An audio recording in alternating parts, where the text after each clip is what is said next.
Dear students, welcome to CS Crux.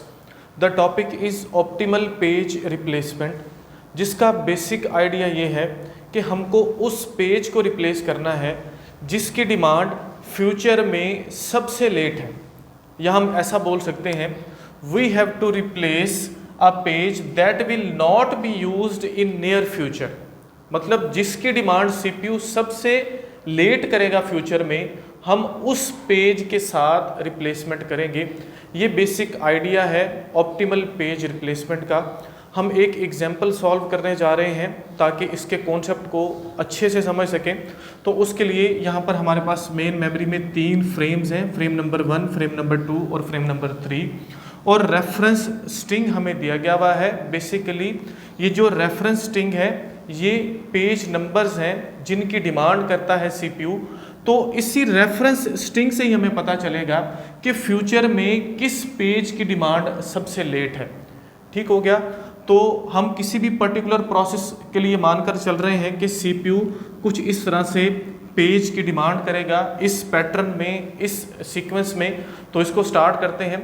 Start करने से पहले अगर आप चैनल पर न्यू आए हैं तो चैनल को सब्सक्राइब ज़रूर कर दीजिएगा, वीडियो को लाइक और शेयर ज़रूर कर दीजिएगा। तो सबसे पहले नंबर पर जो डिमांड है सीपीयू की वो है फॉर पेज नंबर 3।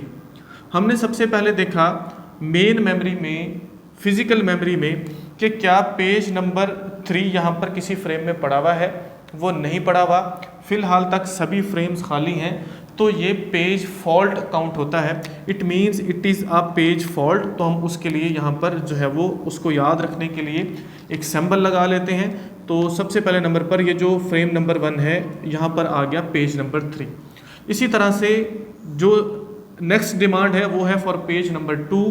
तो हमने क्या किया जी, पेज नंबर 2 को रखवा दिया फ्रेम नंबर 2 में, और ये भी क्या है, ये एक पेज फॉल्ट है।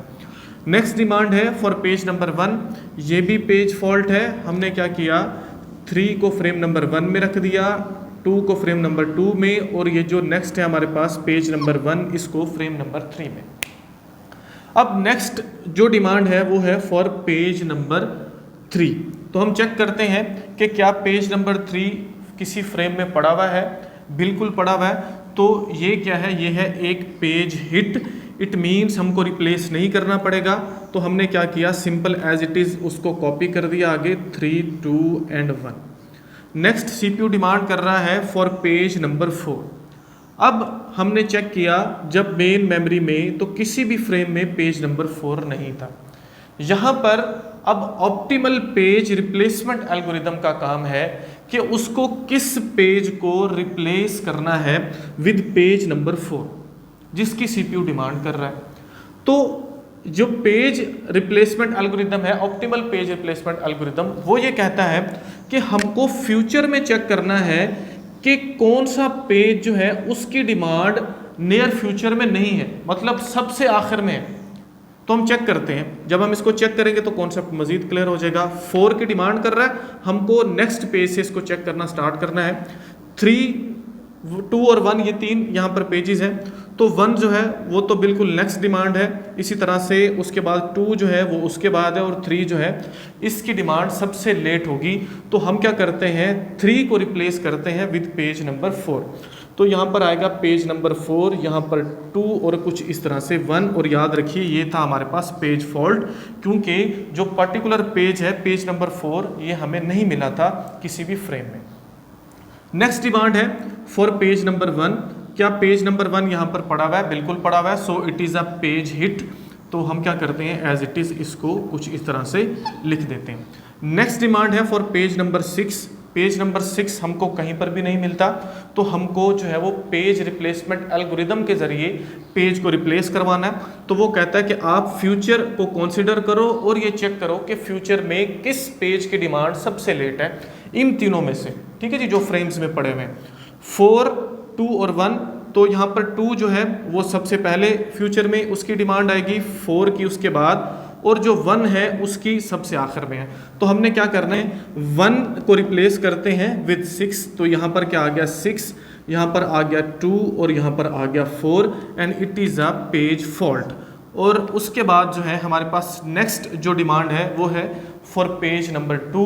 तो पेज नंबर 2 ऑलरेडी पड़ा हुआ है फ्रेम नंबर 2 में, तो क्या करते हैं जी, ये है page hit same as it is, वैसे के वैसे हम पेजेस को उन्हीं फ्रेम्स में पड़े रहने देते हैं। उसके बाद है जी पेज नंबर 4 की डिमांड, तो ये भी एक पेज हिट है। चेक करते हैं जी, हम दोबारा से इनको सेम टू सेम वैसे के वैसे लिख देते हैं, क्योंकि ये एक पेज हिट था और page number 4 already frame number 1 में पड़ा हुआ है। नेक्स्ट डिमांड जो है CPU की वो है पेज नंबर 3 के लिए। पेज नंबर 3 किसी भी फ्रेम में नहीं पड़ा हुआ, हमको इसको रिप्लेस करना है using optimal page replacement algorithm. Optimal page replacement algorithm कहता है कि आप फ्यूचर को कंसीडर करो और ये चेक करो कि कौन सा पेज इन तीनों में से जिसकी सबसे आखिर में CPU डिमांड करेगा, सबसे लेट डिमांड करेगा, उसको रिप्लेस करवा दो। तो हमको 3 को रखवाना है, 3 की डिमांड है, तो 4 से स्टार्ट करते हैं इस तरह से ऑनवर्ड। तो 4 जो है उसकी सबसे पहले डिमांड होगी, जो 2 है उसकी उसके बाद, और 6 की डिमांड कहीं पर भी फ्यूचर में नहीं है। तो हम क्या करते हैं, 3 को रिप्लेस करवाते हैं 6 के साथ, यहाँ पर 2 आ गया, यहाँ पर 4, और इस बात को याद रखिए ये क्या था, ये था पेज फॉल्ट। उसको हमें याद रखना है क्योंकि हमें फाइनली काउंट ही पेज फॉल्ट और पेज हिट को करना है। उसके बाद जो है 3 हमारा जो है वो आ चुका है फ्रेम नंबर 3 में। अब डिमांड हो रही है फॉर पेज नंबर 4। तो पेज नंबर 4 ऑलरेडी पड़ा हुआ है, so it is a page hit. हम यहाँ पर लिख लेते हैं जी 4, 2 एंड 3। इसी तरह से नेक्स्ट डिमांड है for page number 2। Page number 2 is already in frame number 2, सो हम क्या करते हैं, ये है पेज हिट, इसको सेम एज इट इज़ हम कॉपी कर देते हैं। अब नेक्स्ट डिमांड है for page number 1। Page number 1 को हमें रिप्लेस करना है using optimal page replacement algorithm. इसके लिए हमें फ्यूचर को चेक करना होगा। फ्यूचर में सिर्फ 2 ही पेजेस की डिमांड करेगा CPU, एक है पेज नंबर 4 और एक है पेज नंबर 5। तो हमने यहाँ पर देखा, तो यहाँ पर ये जो पेज नंबर 4 है इसकी तो फ्यूचर में डिमांड है, लेकिन 2 और 3 की कहीं पर भी डिमांड नहीं है। अब हमारी मर्जी, हम 3 के साथ इसको रिप्लेस कर दें या 2 के साथ रिप्लेस कर दें, लेकिन बेस्ट आइडिया यही है कि आप फर्स्ट इन फर्स्ट आउट को यूज़ करो और उसको रिप्लेस कर दो। तो हम क्या करते हैं, यहाँ से चेक करते हैं कि इनिशियली इन दोनों में से पहले कौन सा पेज जो है वो आया था, वो आया था जी 2। अगर आप देखो तो हम क्या करते हैं, 1 को रिप्लेस कर देते हैं विद 2, और यहाँ पर आ गया 4 और यहाँ पर आ गया 3, और इसको याद रखिए it was a page fault. Next है हमारे पास डिमांड फॉर पेज नंबर 4। तो जो पेज नंबर 4 है वो ऑलरेडी पड़ा हुआ है, so it is a page hit. हम यहाँ पर इसको 4, 1 और 3 एज इट इज़ कॉपी कर देते हैं। और फाइनल डिमांड है फॉर पेज नंबर 5। तो पेज नंबर 5 के लिए हमें किस पेज को रिप्लेस करना है, तो अगर आप देखो ना 4 की फ्यूचर में कोई डिमांड हो रही है, ना 1 की डिमांड हो रही है, ना 3 की डिमांड हो रही है। ये हमारी मर्जी, किसी को भी पकड़ो और उसको रिप्लेस करवा दो। लेकिन अच्छा मेथड ये है कि आप फर्स्ट इन फर्स्ट आउट को चेक करो। तो हम क्या करते हैं जी, 3 को इनिशियली देखते हैं, वो यहाँ से स्टार्ट हो रहा है, 1 यहाँ से हो रहा है, जबकि 4 जो है वो ये देखो आप, ये यहाँ से इनिशियली जो है वो उसको फ्रेम मिला था। तो हम क्या करते हैं, इसको 4 के साथ रिप्लेस कर देते हैं, 4, 1 and 3, and it was a page fault. इसको लाजमी आपको याद रखना है। तो ये एक सिंपल सा मेथड है for optimal page replacement. Hopefully जो इसकी वर्किंग है वो आपको समझ आ गई होगी। अब हमें करना क्या है, हमको पेज फॉल्ट्स काउंट करने हैं। तो यहाँ पर हम काउंट करने जा रहे हैं पेज फॉल्ट्स, और इसी तरह से हमको काउंट करने हैं पेज हिट। पेज हिट कितने हुए और पेज फॉल्ट कितने हुए, तो चेक करते हैं जी। 1, 2, 3, 4, 5, 6, 7 एंड 8। हमारे पास 8 है पेज फॉल्ट, और इसी तरह से हमको काउंट करना है पेज हिट। 1, 2, 3, 4, 5, 6 एंड 7, और इसी तरह से 7 है हमारे पास पेज हिट्स। अगर इनकी रेशो निकालनी है तो सिंपल हम क्या करेंगे, 8 डिवाइडेड बाय टोटल नंबर को काउंट कर लेते हैं। 1, 2, 3, 4, 5, 6, 7, 8, 9, 10, 11, 12, 13, 14 एंड 15। टोटल बन रहे हैं 15 मल्टीप्लाइड बाय 100, कुछ इस तरह से। इसी तरह से 7 डिवाइडेड बाय 15 मल्टीप्लाइड बाय 100, तो हमें क्या मिलेगा, इनका रेशो मिल जाएगा पेज फॉल्ट और पेज हिट का। अब कुछ पॉइंट्स हैं जो आपको माइंड में रखने, वो ये कि जैसा कि आपने यहाँ पर देखा ऑप्टिमल पेज रिप्लेसमेंट में हम यहाँ पर फ्यूचर कंसिडरेशन कर रहे हैं। हम फ्यूचर को देखकर चल रहे हैं कि फ्यूचर में CPU किस पेज की डिमांड करेगा सबसे लेट। तो ये एक इम्प्लीमेंटेबल कोई आप बोल सकते हो एक एल्गोरिदम नहीं है। इसको यूज़ किया जाता है बेसिकली थ्योरेटिकली, या आप बोल सकते हो इसको यूज़ किया जाता है एज अ बेंचमार्क ठीक है, ताकि हम कंपेयर कर सकें कि जो बाकी हमारे पास एल्गोरिदम्स हैं वो उनका हमें रेशो क्या मिलता है और इस तरह से हमें रेशो क्या मिलता है। ठीक है, ये बेसिकली आप बोल सकते हो ये एक ऐसा एल्गोरिदम है जो सबसे बेहतर है, जिसमें हमें जो हिट रेशो है वो सबसे ज़्यादा मिलती है as compared other, but it is not a implementable algorithm.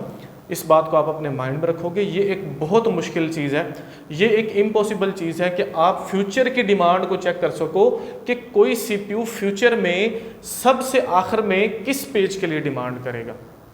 तो इस कॉन्सेप्ट को आपको अपने माइंड में रखना है, इसको एज अ बेंचमार्क या आप बोल सकते हो कंपेयर करने के लिए यूज़ किया जाता है।